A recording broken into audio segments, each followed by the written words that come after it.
projects. So on the front of the device, we have lots of buttons. We have a lock button that allows us to lock all the buttons down so that we don't make any changes unintentionally.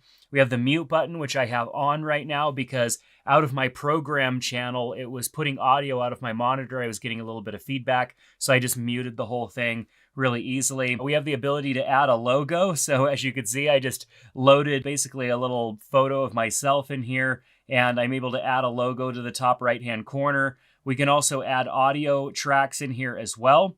We have different effects for when we cut between the different scenes. And so we've got mix and dip, and we've got a whole bunch of different options here as well. And then if we hit auto, you can see it's just kind of a nice fade between the two. If we go over to dip and select dip, we can dip just like that. Pretty simple. Pressing effects again.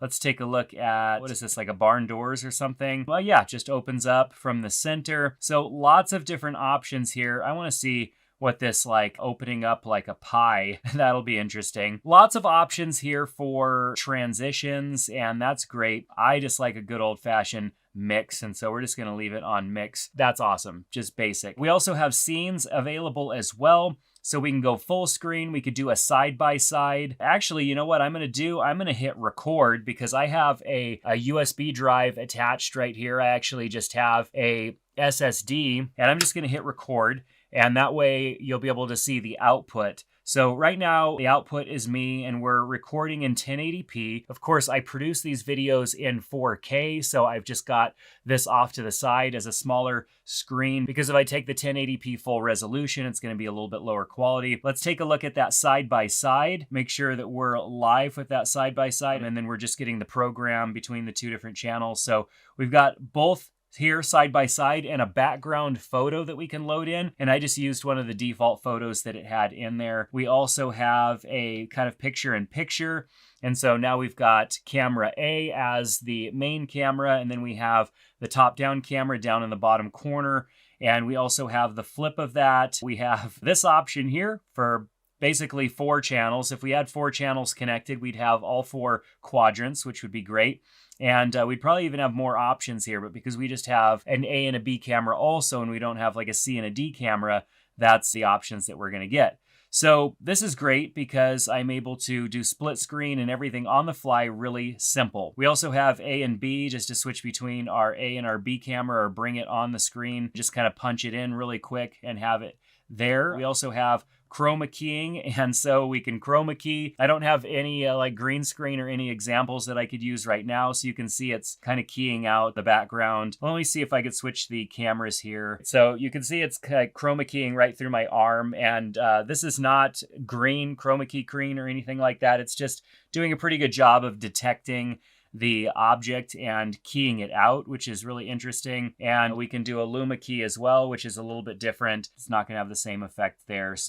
And then we have 2 buttons on the bottom for PTZ camera control. So this actually can control a PTZ camera, which is amazing. So if you had a PTZ camera connected over Ethernet to this device, with this little toggle here, with this little D-pad, you could control that camera and move it around, which makes this extremely useful if you have those types of cameras available. And then of course the positional recording as well for that. We have our 4 channels here, and our live camera is in red and our standby camera is in green. And so if we switch between the 2 cameras, you can see that switch there. And we have a stills button so that we can add a still in here. If you have images loaded on your drive, you can load them onto this device, as well as logos like I did with that logo image of myself, and then also patterns. We then have the auto for switching back and forth, and then we can do hard cuts as well, which is great. And then if you want to get creative, we also have the slider, so we can slide and run that transition at our own pace. Now, what's really cool is the menu is all available right here, and it's very easy to navigate.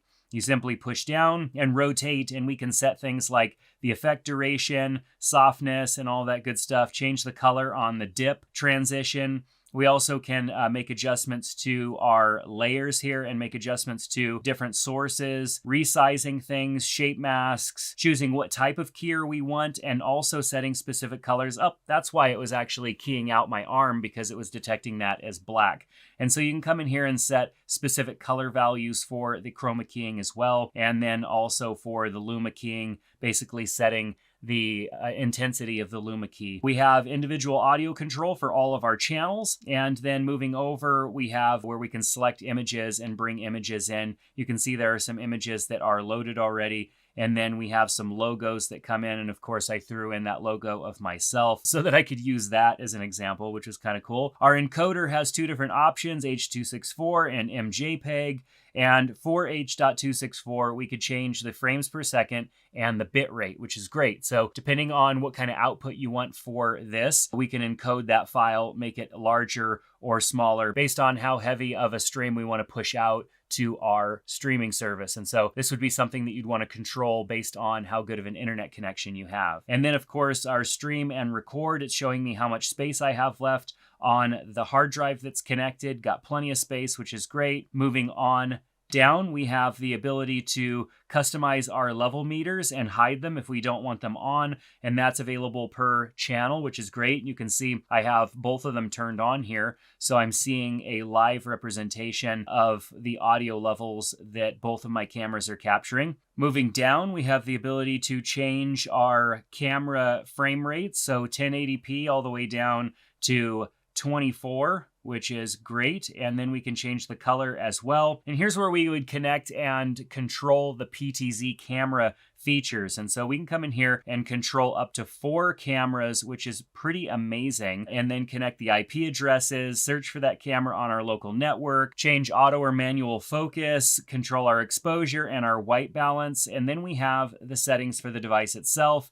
So we could change the language of the device, choose whether we want the fan on auto or off or just on all the time. And then we can set our time, we can connect to our network, we can update firmware, and then there's also a QR code that you can scan to get a digital version of the manual online, which is great. This device, what I really like about it is just how compact it is. There's a few other little features like a 1/4-20 mount on the bottom. And then if I can flip this thing over without disconnecting anything, we also have VESA mount on the back of it as well. And so this is very versatile in that respect, that you could mount this on some sort of a stand and control it that way, or even mount it on a 1/4-20. You could mount this on a camera if you wanted to, but most likely you would probably mount this maybe even on some sort of director stand or some sort of station that you can utilize for control, where you'd be able to run all of these cables and connect everything easily. So the reason that I decided I wanted to look at this is simply because it has a screen on it and everything is built in. And this is the only device I would need to handle a live stream, whether it be for a podcast or a larger production where I just needed to connect up to 4 cameras and stream either through a computer using USB-C or stream over an RTMP protocol, which it can do as well. So check this device out. It is linked up in the description below for you to check out. I think this is a great option. I haven't had any issues with it at all. It's very stable and extremely small. So for those of you that need a compact solution, the Cinelive C1 from CINETREAK is a great solution.